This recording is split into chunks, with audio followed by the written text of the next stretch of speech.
Millionaire sees ex-fiancée answer a call in Italian, not knowing she was speaking to his hidden son.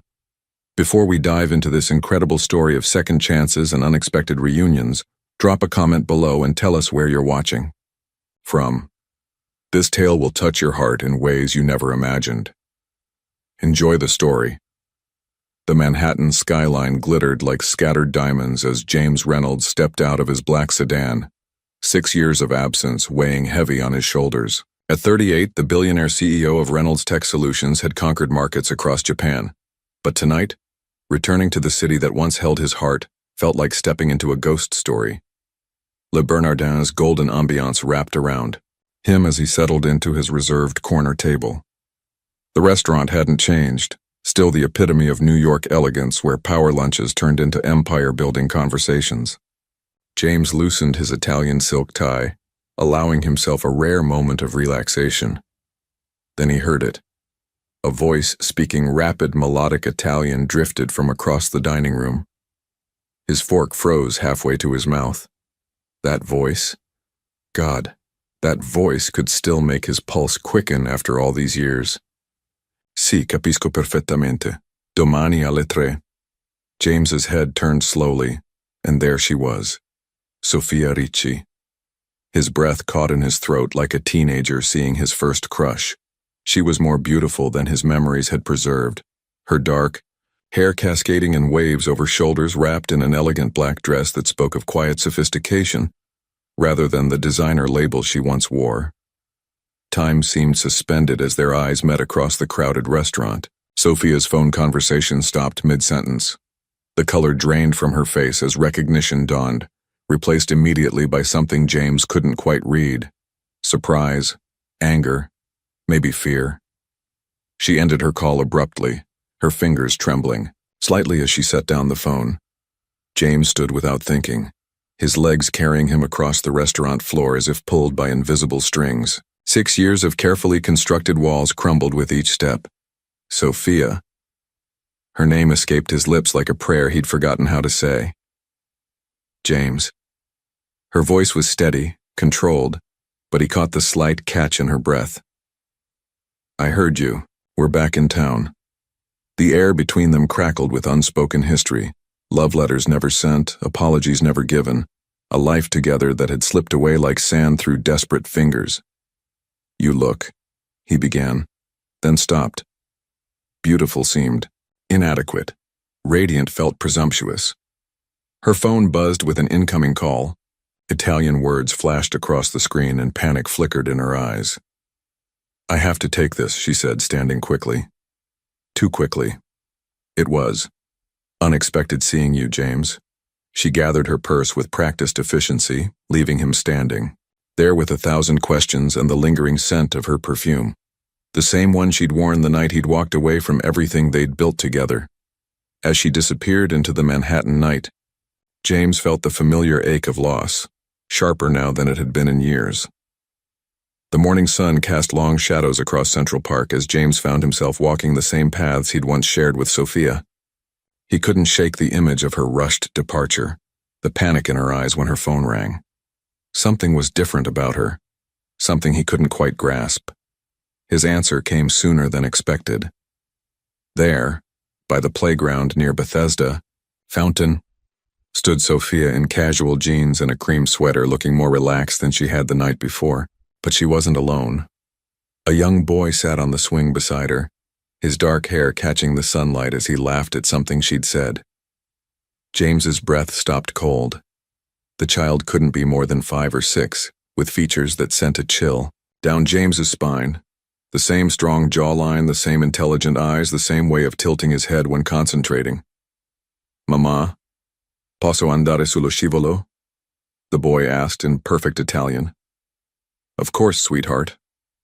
But stay where I can see. You, Sofia replied, switching effortlessly to English. James stepped closer, his heart hammering against his ribs. The boy ran toward the slide with boundless energy. And when he turned to wave at his mother, James saw his own childhood face staring back at him.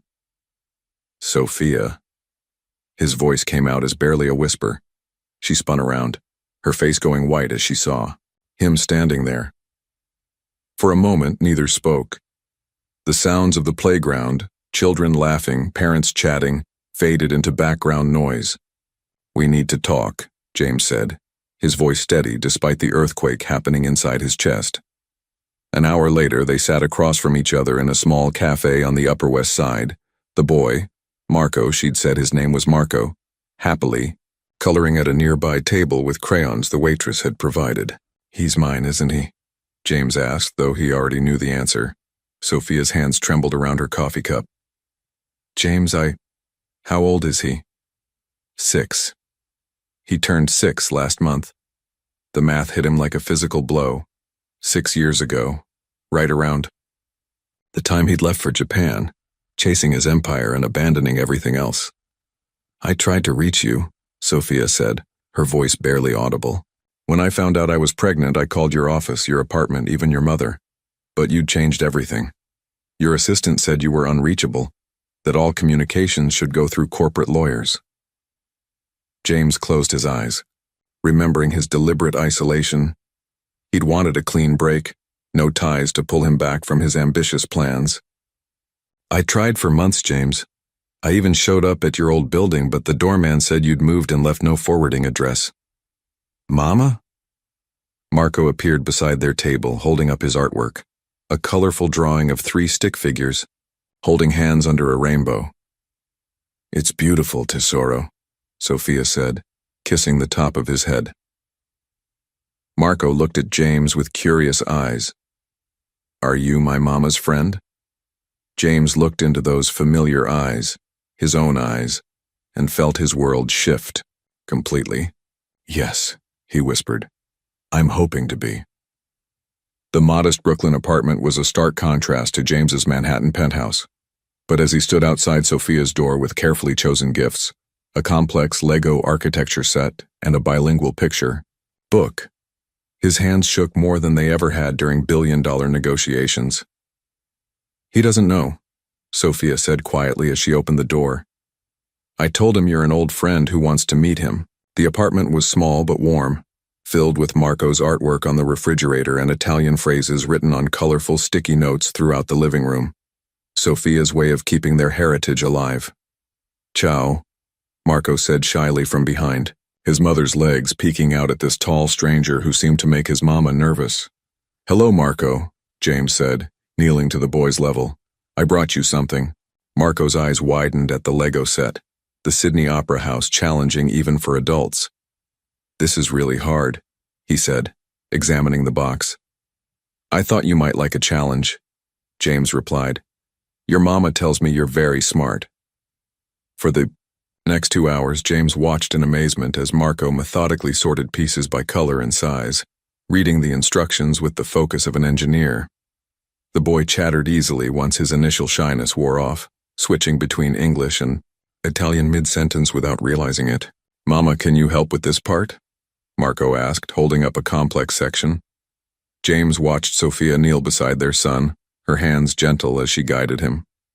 The domestic scene felt both foreign and achingly familiar, a life he'd never known. He wanted until it was standing right in front of him. "You're really good at this," James observed as Marco perfectly aligned a difficult joint. "I like building things," Marco replied proudly. "Someday I want to build a house for me and Mama, a big one with a garden." "That sounds wonderful," James said, his throat tight. As the evening wound down, Marco had completed nearly a quarter of the intricate model. "Will you come back tomorrow?" he asked James, his small hand resting on the unfinished project. James looked at Sophia, who nodded almost imperceptibly. "If you'd like me to," James said. Marco grinned, the same lopsided smile James had seen in his own childhood photos, and held out his hand for a high five. The simple gesture felt like the most important business deal James had ever closed. "Buonanotte," Marco called as James reached the door. "Buonanotte, Marco," James replied, surprising both mother and son with his pronunciation. As he walked to his car, James realized that for the first time in 6 years, he was already planning tomorrow around someone else's schedule. The feeling should have terrified him. Instead, it felt like coming home. The elementary school auditorium buzzed with nervous energy as parents filled folding chairs, cameras ready to capture their children's theatrical debut. James adjusted his tie, feeling more anxious than he had during his first IPO presentation. Somewhere behind those makeshift curtains was his son, a thought that still sent electricity through his veins. "You came," Sophia said, settling into the seat beside him. Her surprise was evident, tinged with cautious hope. "I wouldn't miss it," James replied, and meant it completely. When the curtains parted, James scanned the stage until he found Marco, dressed as a wise owl in a forest fable. The boy had only 3 lines, but when his moment came, his clear voice carried across the room with confidence that reminded James of himself at corporate presentations. But it was what happened next that stopped James's heart. Marco's eyes searched the audience until they found James's face. The boy's entire expression lit up, and he gave the smallest wave.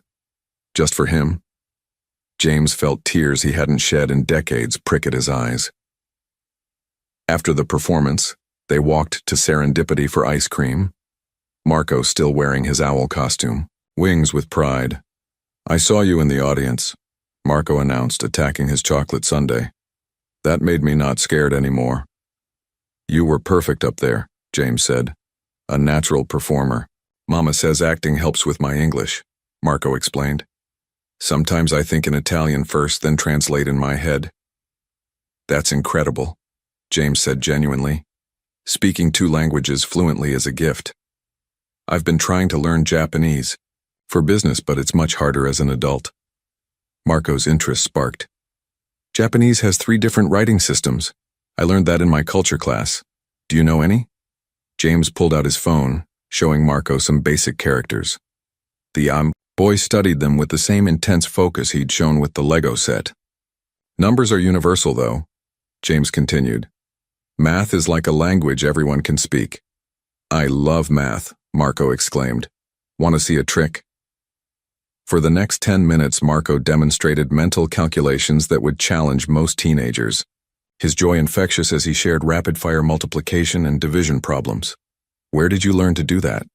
James asked, genuinely impressed. "YouTube and library books," Marco said casually. "Mama says I have a mathematical mind." James caught Sophia's eye over Marco's head. She was watching their interaction with an expression he couldn't quite read. Wonder, perhaps, mixed with something that looked like recognition. "My papa was good at math, too," Marco said suddenly, then seemed to realize what he'd said. His face fell slightly. "I mean, Mama told me he was smart like that."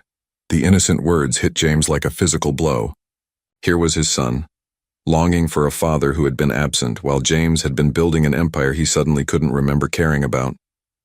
"I bet he would be very proud of you," James managed, his voice steady despite the emotion churning inside him. Marco smiled, chocolate still smeared on his cheek, completely unaware that he was sitting across from the father who was already prouder than words could express.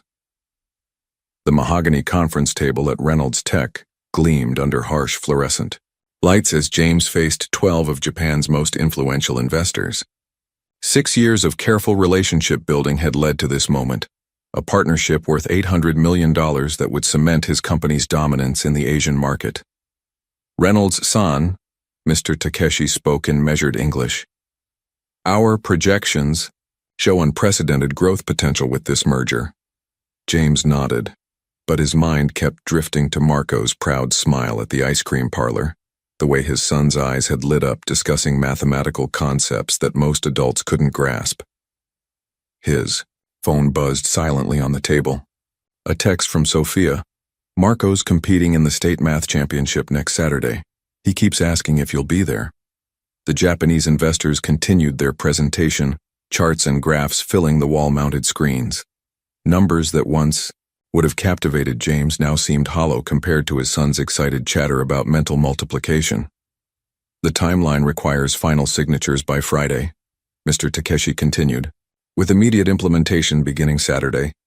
Saturday, the day of Marco's competition. James's throat tightened. His COO, Patricia, shot him a concerned look as he remained silent longer than usual.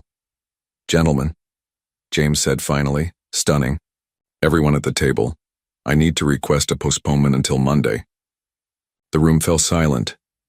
In 6 years of business with James Reynolds, no one had ever heard him delay anything for personal reasons. Reynolds-san? Mr. Takeshi's eyebrows rose. Is there a problem with our proposal? Not at all, James said, his voice growing stronger with each word. Your proposal is excellent. However, I have a prior commitment this Saturday that cannot be moved. Patricia looked as if she might faint. The Japanese delegation exchanged rapid words in their native language. This is unexpected, Mr. Takeshi said carefully. Our board flies back to Tokyo Sunday evening. Then we'll sign Sunday morning, James replied without hesitation.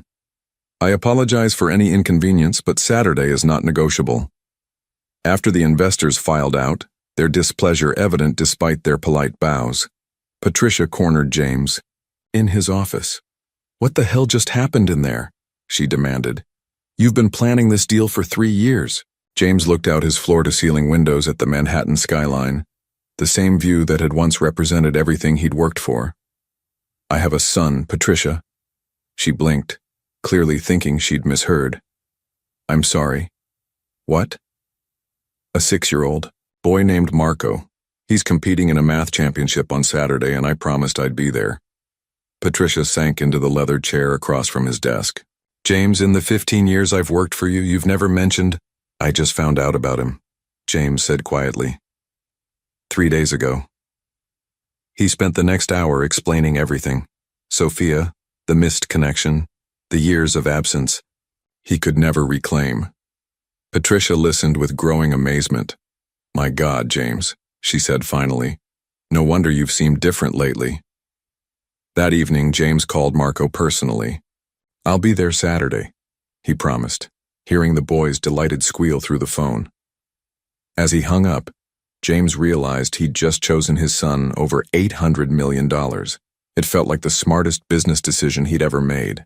The Saturday morning sun streamed through the windows of PS 321 as parents and children gathered for the regional math championship.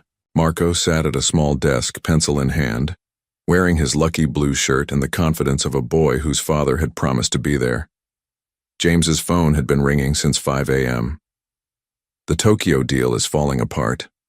Patricia's voice crackled through, his Bluetooth as he sat in traffic still 20 minutes from the school. Mr. Takeshi is threatening to pull out entirely. They're saying your unprofessional conduct shows a lack of commitment. Handle it, James said, pressing harder on the accelerator. But as he pulled into the school parking lot, his phone exploded with calls. The Japanese investors were leaving for the airport. 3 years of negotiations crumbling in real time. James, you need to get to the office now, Patricia urged. We might be able to salvage this with a video conference, but only if you're here in the next hour. Through the school windows, James could see Marco at his desk, occasionally glancing toward the door, waiting for a familiar face that had promised to appear. I'm at my son's competition, James said firmly. Your son will understand, Patricia pressed. This is $800 million, James. The company's future. Give me 30 minutes, James found himself saying. If I can fix this remotely, I will. He walked into the school auditorium just as the competition began. Marco's face lit up like Christmas morning when he spotted James in the back row. The boy waved enthusiastically, then turned to his test with renewed focus. But James's phone wouldn't stop buzzing. Text after text, call after call. The Japanese delegation was at JFK. The deal was dying. I have to step outside for just a minute, James whispered to Sophia, who was recording Marco with her phone. James, don't, she started, but he was already walking toward the exit. In the hallway, James spent 45 minutes on a frantic conference call, trying to salvage years of work. When he finally returned to the auditorium, the competition was over. Parents were collecting their children, certificates were being distributed. Marco stood beside Sophia, holding a third-place ribbon, his earlier excitement replaced by disappointment.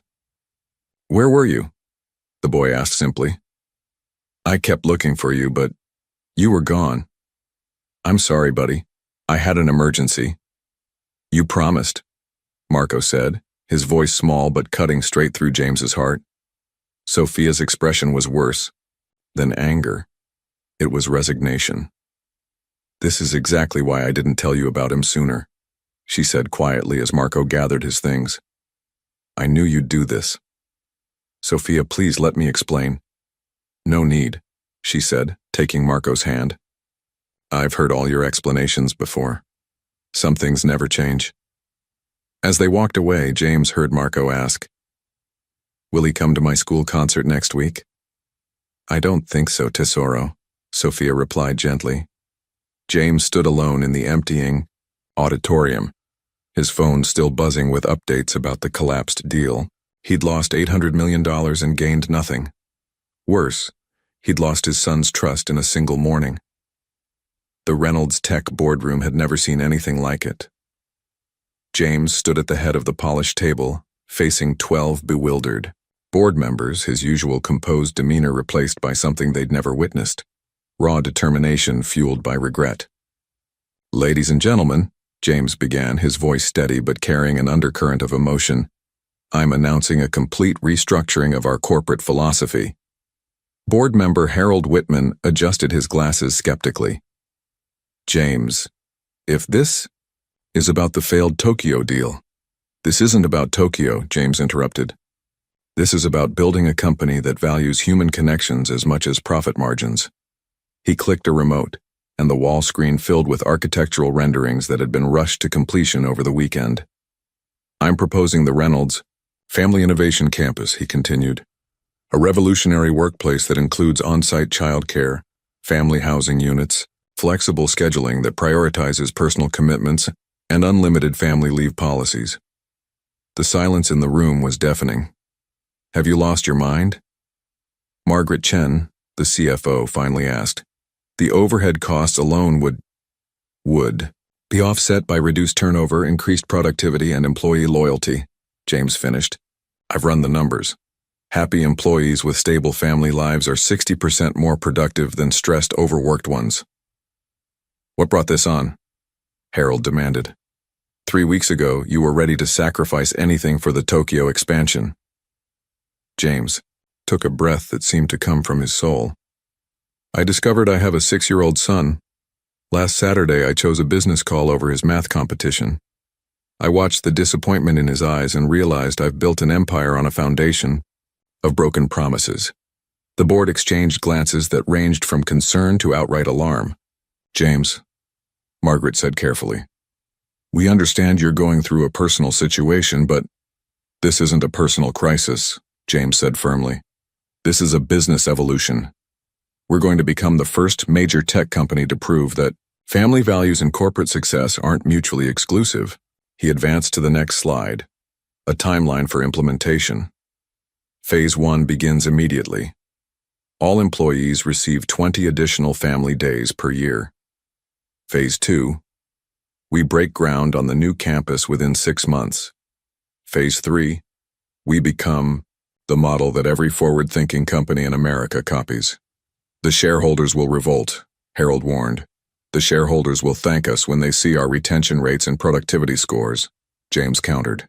"I'm also announcing my personal investment of $200 million to fund the initial construction." The room erupted in surprised murmurs.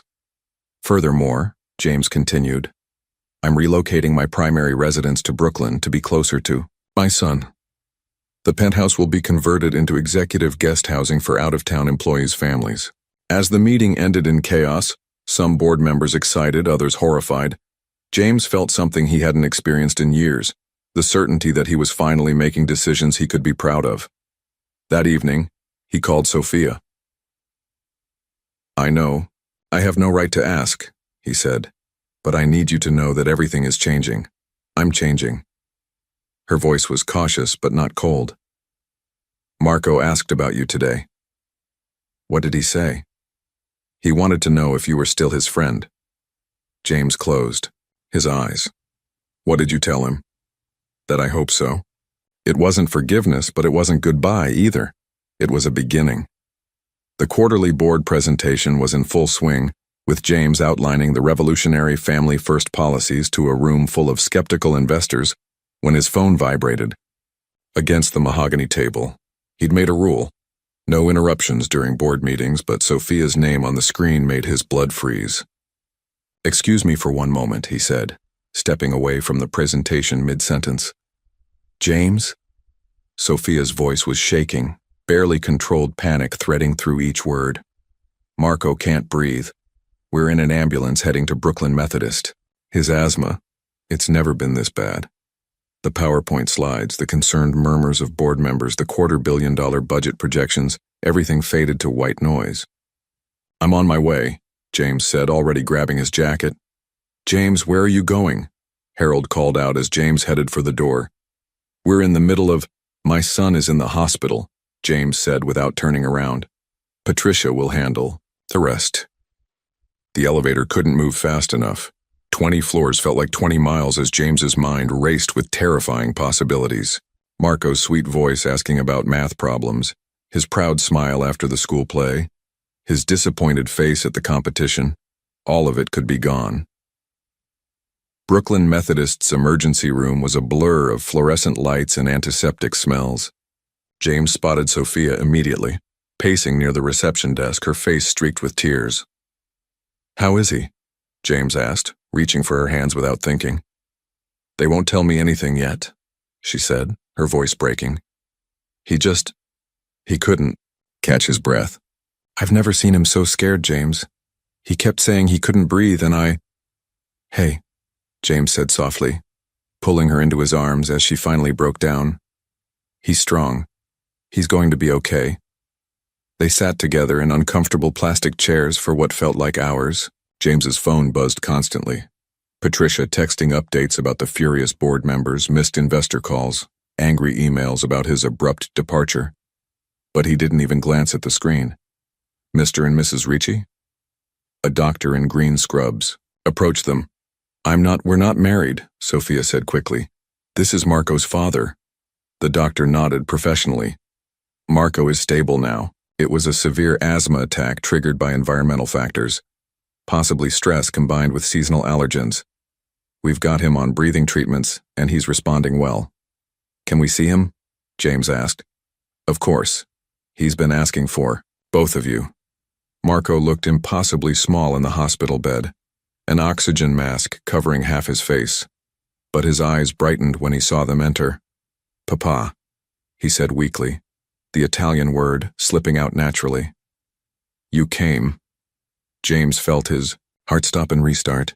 Marco had never called him that before. "Of course I came, buddy," James said, taking the small hand in his. "I'll always come when you need me." "Promise?" Marco asked, his voice muffled by the mask. "Promise," James said, and meant it more than any contract he'd ever signed. As Marco drifted off to sleep, Sophia looked at James with something new in her eyes. Not quite trust, but the beginning of belief. "Your board meeting," she started.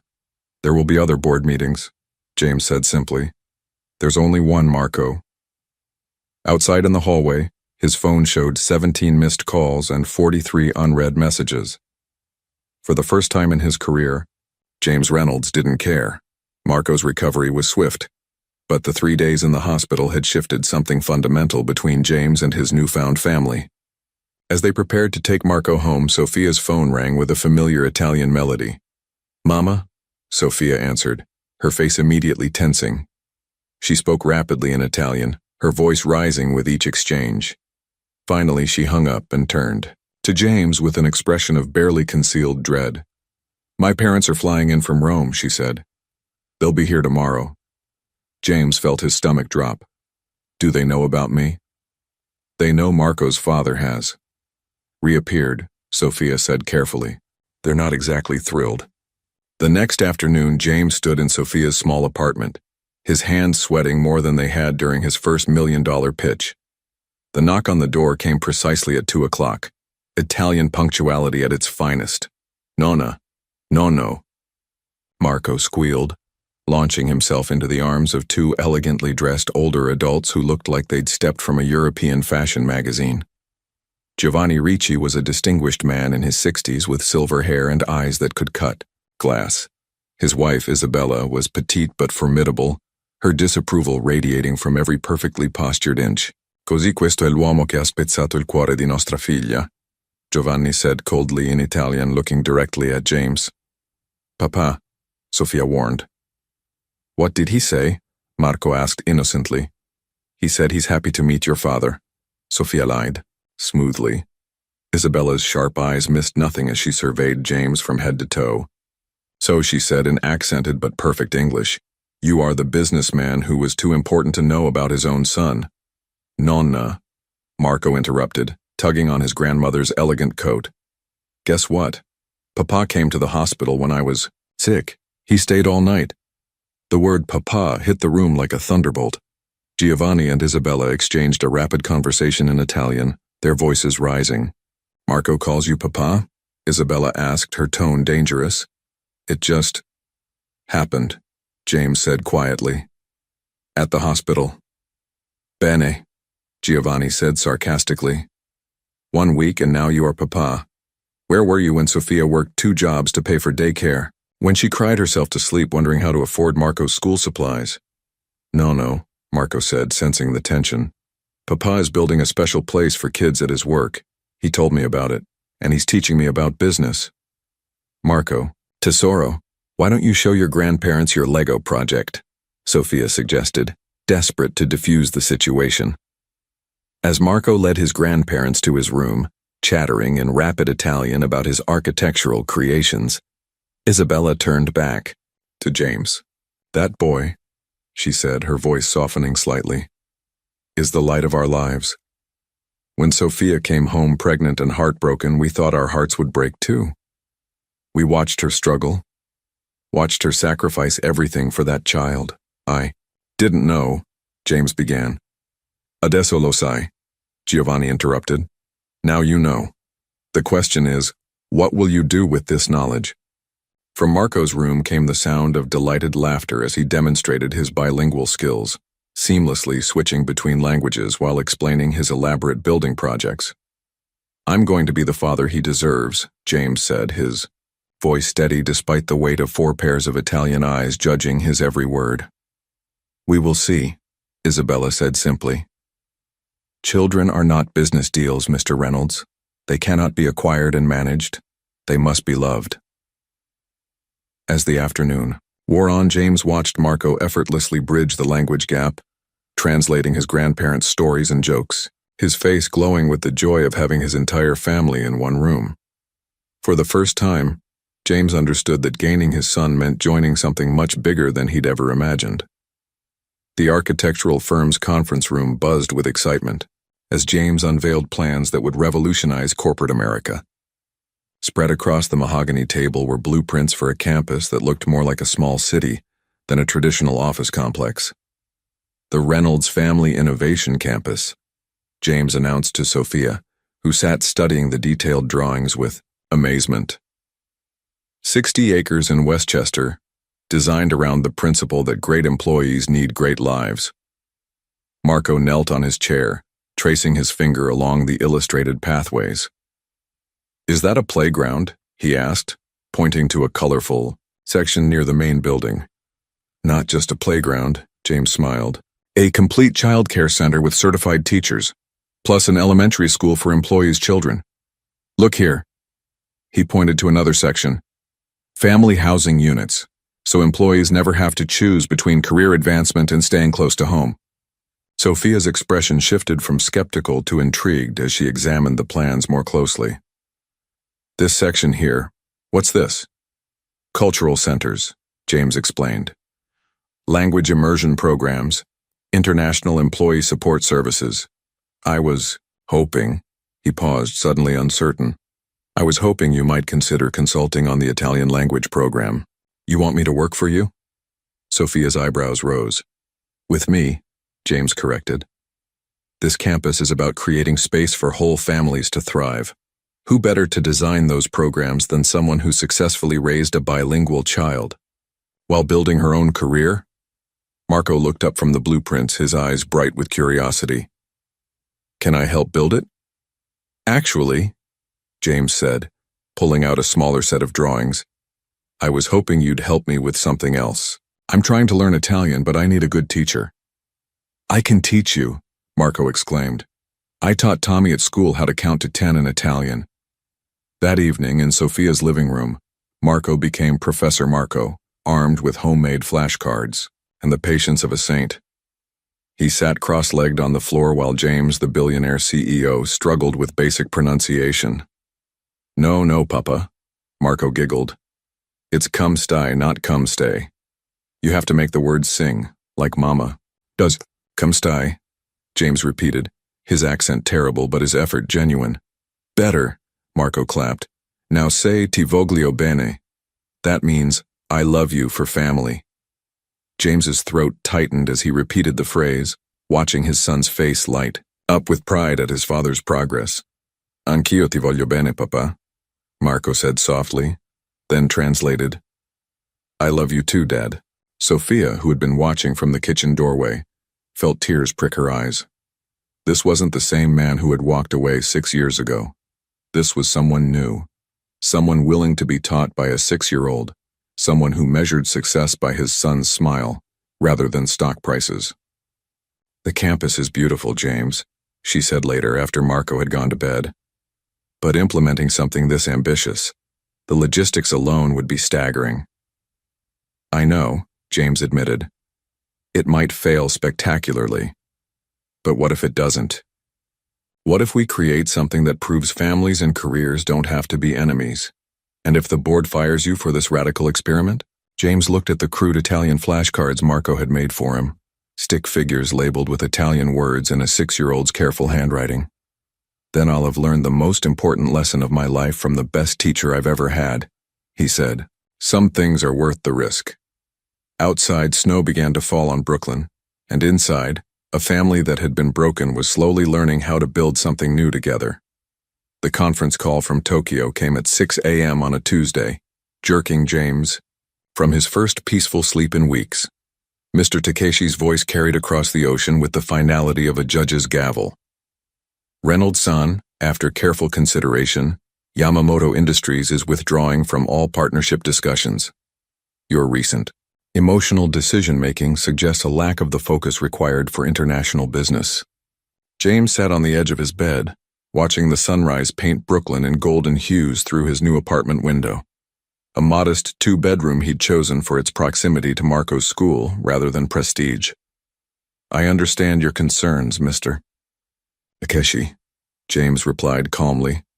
I wish you success in your future endeavors. After hanging up, James stared at his phone. In the old days, losing an $800 million deal would have sent him into crisis mode.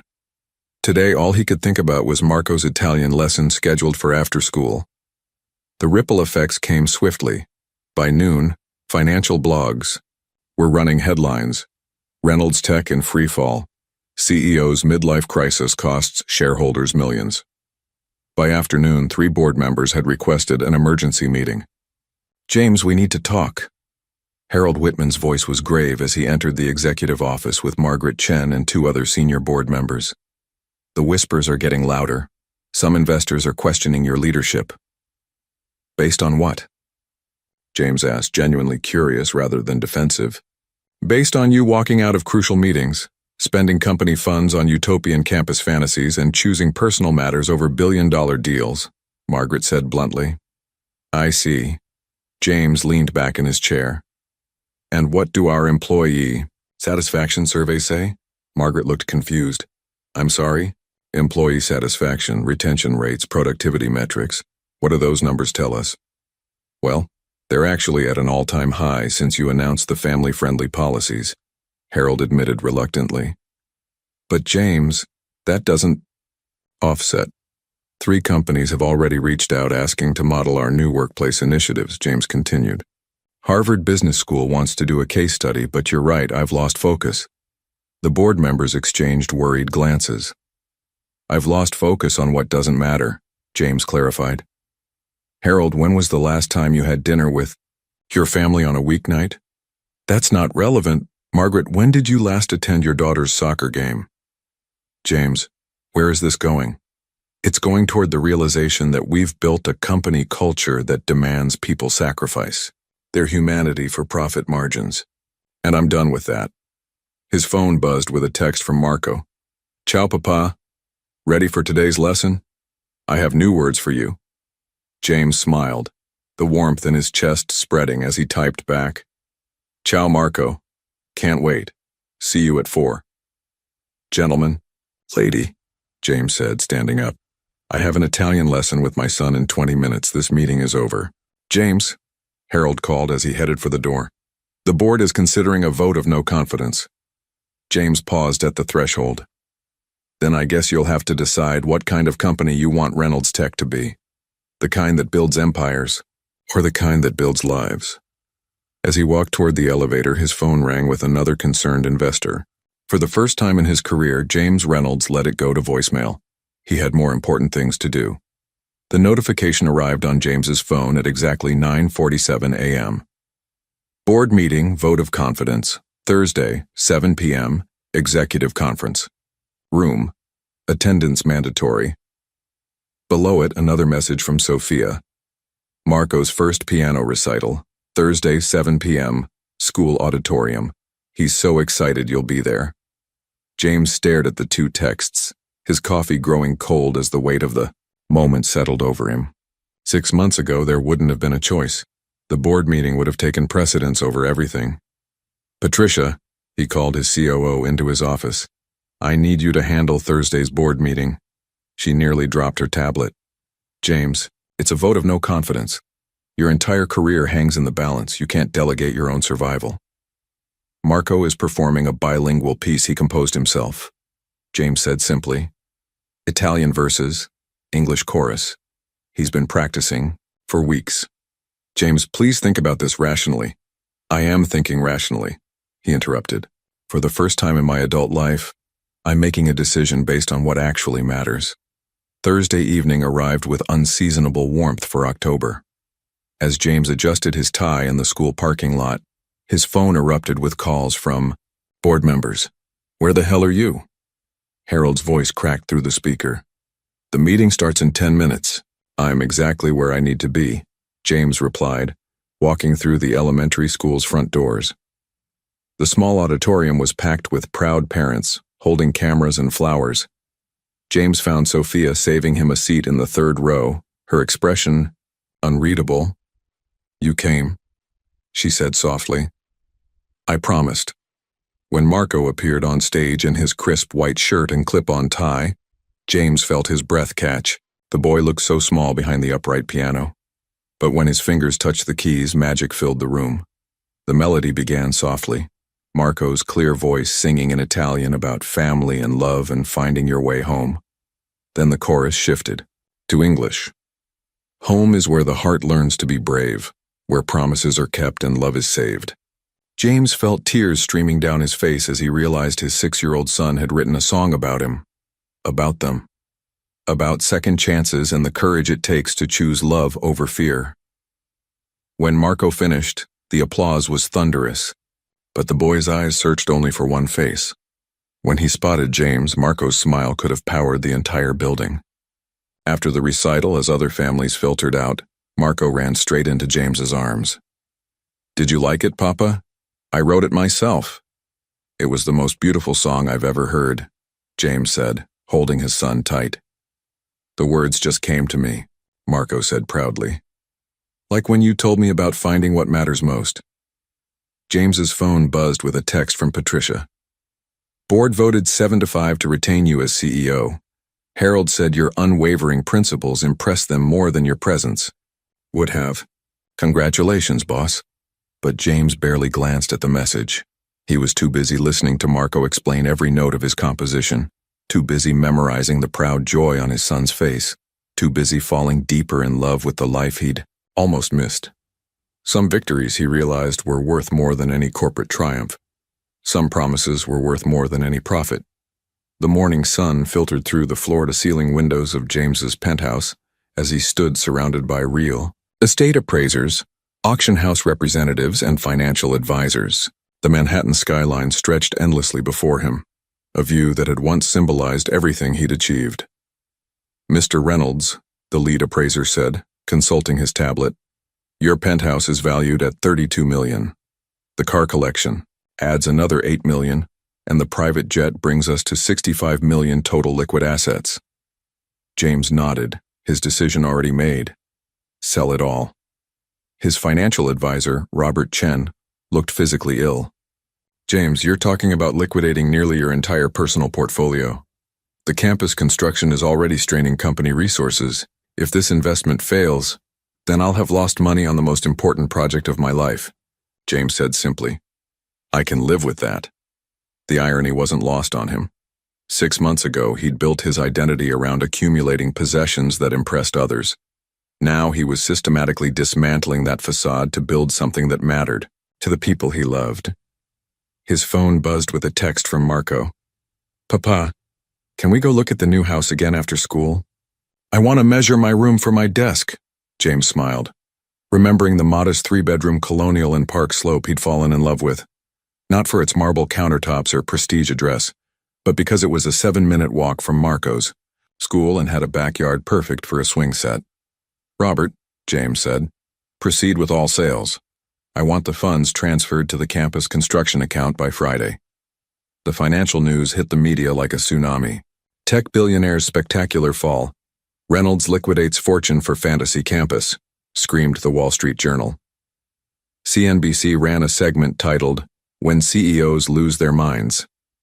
But inside Reynolds Tech, something different was happening. Sarah Martinez from accounting stopped James in the hallway. Mr. Reynolds, she said, her voice thick with emotion, I just wanted to thank you. Because of the new childcare policies, I don't have to choose between my career and my daughter's pre-K program. You've changed our lives. Similar encounters happened daily. Tom Wilson from IT mentioned how the flexible scheduling allowed him to care for his aging father. Lisa Park from marketing talked about bringing her family to the corporate retreat for the first time. The Friday James closed on his new house, Marco insisted on being there for the final walkthrough. This room will be mine? Marco asked, standing. In the middle of the smaller second bedroom, his arms spread wide. All yours, buddy. We can paint it any color you want. Blue like the ocean, Marco decided immediately. And can we put my Lego table by the window so I can see the street? Absolutely.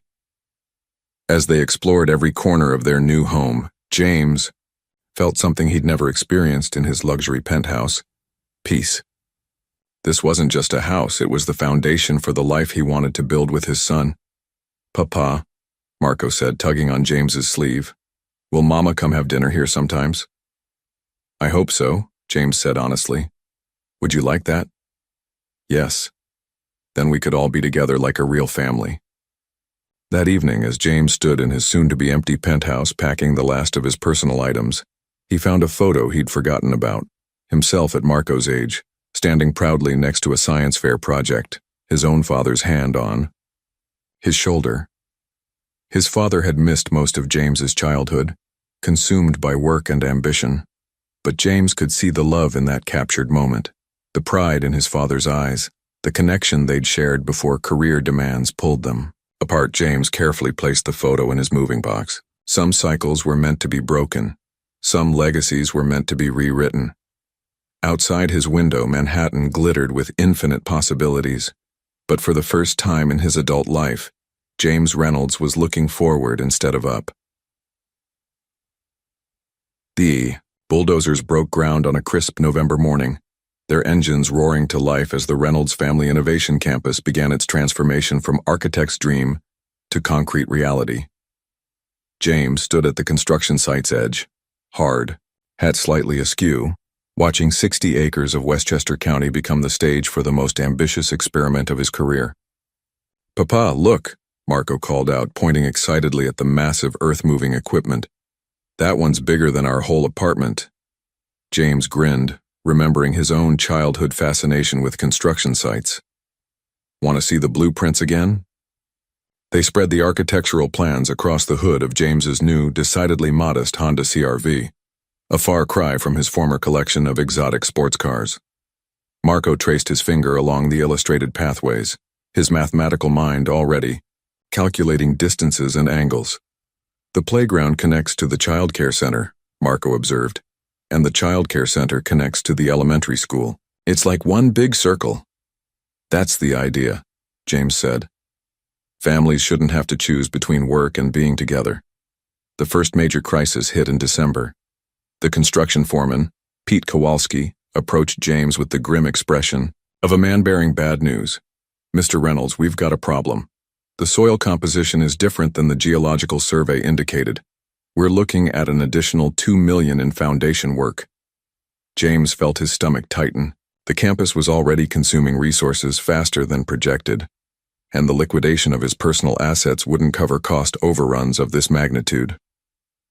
"How long do we have to decide?" James asked. "By Monday, or we shut down until spring." That weekend, James sat at his new kitchen table, a simple oak piece from a local furniture store, surrounded by financial projections and architectural modifications. Marco sat beside him working on his homework, occasionally glancing at the complex spreadsheets with curious eyes. "Papa, why do you look worried?" Marco asked, setting down his pencil.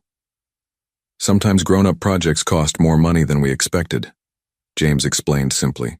"Like when I wanted the expensive Lego set but we had to save up for it?" "Exactly like that." Marco considered this seriously. "But you said this campus will help lots of families, right?" "That's the hope." "Then it's worth saving up for," Marco concluded with 6-year-old logic that cut straight to the heart of the matter. Monday morning, James called an emergency board meeting. "I'm authorizing the use of company reserves to cover the foundation overruns," he announced. Harold Whitman looked apoplectic. "James, that's nearly 10% of our operating capital. If this project fails, then we'll rebuild," James said, firmly. "But we're not abandoning it." The construction resumed, and with it came unexpected support. When word spread about the campus's financial challenges, something remarkable happened. Reynolds' tech employees began volunteering their weekends to help with non-technical construction tasks. Sarah Martinez organized food trucks for the volunteer crews. Tom Wilson's teenage son created a social media campaign that drew architectural students from local colleges. Sophia joined the project officially in January, hired as Cultural Integration Director. Her first initiative was establishing language immersion programs that would serve both employee families and the broader community. "You know," she said one evening as they watched Marco help paint playground equipment under careful supervision, "6 months ago, I thought you were the same person who walked away. I was wrong." "I was that person," James replied honestly. "Marco changed me. You both did." "No," Sophia said softly. "You changed yourself. We just gave you a reason." By spring, the campus began taking recognizable shape. The main building rose, like a glass and steel testament to work-life integration, while the family housing units nestled among carefully preserved oak trees. The childcare center featured floor-to-ceiling windows that filled the space with natural light, and the elementary school boasted the most advanced STEM lab in the county. Marco became the unofficial campus mascot, greeting construction workers in both English and Italian, his enthusiasm infectious. When the playground equipment arrived, he appointed himself chief inspector, testing every slide and swing set with the seriousness of a quality control engineer. "This one's perfect for kids my age," he announced after thoroughly examining a climbing structure. "But you need something for the little kids, too." "Good point," James said, making notes on his tablet. "What do you suggest?" "Swings," Marco said immediately. "Everyone loves swings. And maybe some of those bouncy animals on springs? And definitely monkey bars, but not too high." As spring turned to summer, the campus neared completion. Local news crews began documenting the innovative workplace design. Harvard Business School confirmed their intention to make it a case study. 3 major corporations announced plans to visit and potentially replicate the model. But for James, the most meaningful moment came on a July evening when Marco ran through the nearly completed childcare center, his laughter echoing off the walls. "Papa," he called out, his voice filled with wonder. "You really built this? For families like us?" "We built it," James corrected. "All of us together." As they walked home through their Park Slope neighborhood, Marco's hands small and warm in his, James realized that the most successful project of his career wasn't measured in square footage or construction budgets. It was measured in the trust of a 6-year-old boy who now called him Papa without hesitation, and in the growing possibility that the woman walking beside them might someday be willing to call their arrangement something more than co-parenting. The campus was nearly complete, but the family it had helped create was just beginning. The September morning dawned crisp and golden, with the kind of perfect autumn light that photographers dream about. The Reynolds Family Innovation Campus stood completed against the Westchester landscape, its glass facades reflecting the changing leaves like a kaleidoscope of hope and possibility. James stood at the main entrance, adjusting his tie for the 10th time in 5 minutes. Today wasn't just the official campus opening. It was the culmination of the most transformative year of his life. Media crews from major networks were setting up equipment. Business leaders from across the country had flown in to witness what many were calling the future of corporate America, and Harvard Business School professors were already taking notes for their case study. But none of that mattered as much as the small hand that slipped into his. "Nervous, Papa?" Marco asked, looking impossibly mature in his navy blue suit, a miniature version of James's own outfit. "A little," James admitted. "Are you?" "Nope," Marco grinned, his confidence infectious. "I practiced my speech in both languages. Nonna Isabella helped me with the Italian pronunciation." The mention of Sophia's parents brought a warm smile to James's face. Giovanni and Isabella had arrived from Rome 3 days earlier. Their initial hostility toward him transformed into cautious approval, then genuine affection. The transformation hadn't happened overnight. It had been earned through countless small moments, patient consistency, and the undeniable evidence that James had fundamentally changed. "There they are," Sophia said, approaching with her parents, in tow. Isabella wore an elegant burgundy dress that complemented her silver hair, while Giovanni looked distinguished in his tailored charcoal suit. But it was Sophia who took James's breath away, radiant in a flowing emerald dress that brought out her eyes, her dark hair swept into an elegant updo that revealed the graceful line of her neck. "Sei bellissimo, Marco," Isabella said, adjusting her grandson's tie with grandmother's precision. "Grazie, Nonna." "Did you see the playground?" "I helped design some of it." "We saw it yesterday," Giovanni said, his voice warm with pride. "Your suggestions were very intelligent, Nipotino." The ceremony began at 10 o'clock sharp. A small stage had been erected in the campus's central courtyard, surrounded by the various buildings that represented James's revolutionary vision. The main office complex with its flexible workspaces, the state-of-the-art childcare center, with its floor-to-ceiling windows and natural lighting, the elementary school with its multilingual programs, and the family housing units nestled among preserved oak trees. James took the podium first, looking out at an audience that included employees who had supported his vision, skeptical board members who had come to witness either triumph or spectacular failure, and journalists documenting what might become a new chapter in American business, philosophy. 6 months ago, James began, his voice carrying clearly across the courtyard. I stood in a hospital waiting room, holding the hand of a woman I had hurt deeply, watching our son fight to breathe. In that moment, I realized that everything I had built, every success I had achieved, meant nothing if it came at the cost of the people I loved.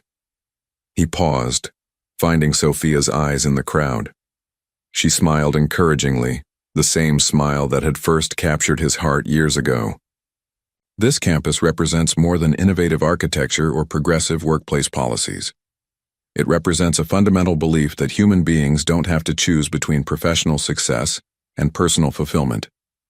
It represents the radical idea that companies can measure success not just in profit margins, but in the happiness and stability of the families they serve. The applause was polite but measured. These were business leaders, after all, still evaluating whether this experiment would prove financially viable. Then Marco stepped up to the podium, barely tall enough to see over it even with the wooden box provided for his feet.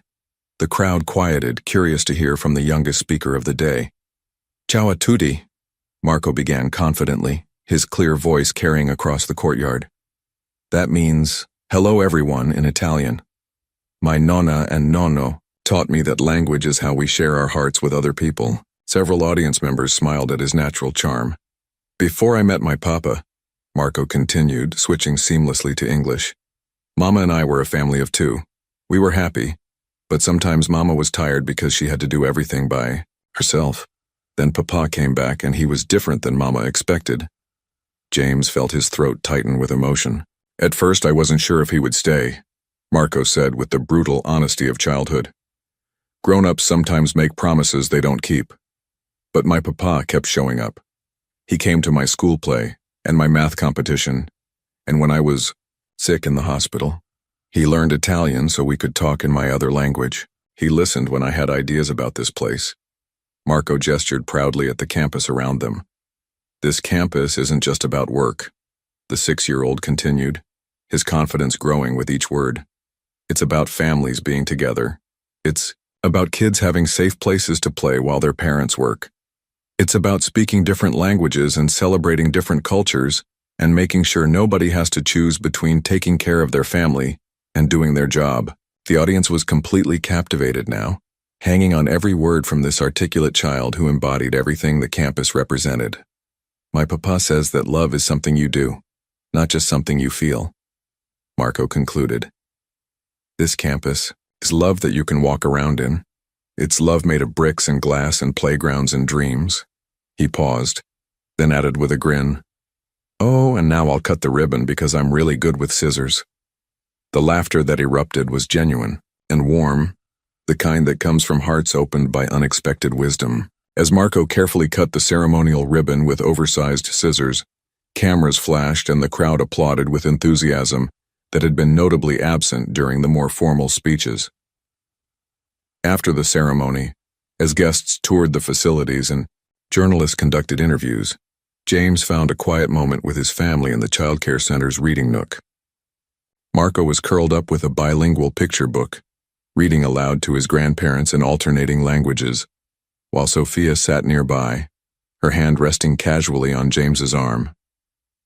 "You did it," she said softly. "You actually did it."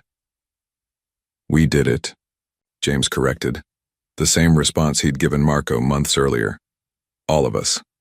Through the large windows they could see employees' children playing on the playground Marco had helped design, their laughter mixing with conversations in English, Spanish, Italian, and Mandarin as parents from the international workforce shared stories and formed connections. "James," Sophia said, her voice carrying a note of something he'd been hoping to hear for months, "when this settles down, when the media attention dies down and the campus becomes just our normal life, would you like to have dinner? Just the two of us?" James felt his heart skip in the same way it had during their first date a lifetime ago. "I would love that," he said simply. "Good," she smiled, then added with mock seriousness, "But you're buying. I know how much money you spent on this place." As the sun set over the Reynolds Family Innovation Campus, painting the sky in shades of gold and amber, James realized that success had been redefined entirely. It wasn't measured in stock prices or market dominance anymore. It was measured in Marco's proud smile as he gave tours in 2 languages, in Isabella's grudging admission that maybe American men could learn to prioritize family, in Giovanni's nod of approval as he watched his grandson flourish. Most of all, it was measured in the second chance he'd been given, not just with Sophia and Marco, but with himself. The campus would undoubtedly become the model he'd envisioned, studied and replicated by forward-thinking companies around the world. But its greatest success was already achieved. It had brought a family together and proven that love, like architecture, was something you built one decision at a time.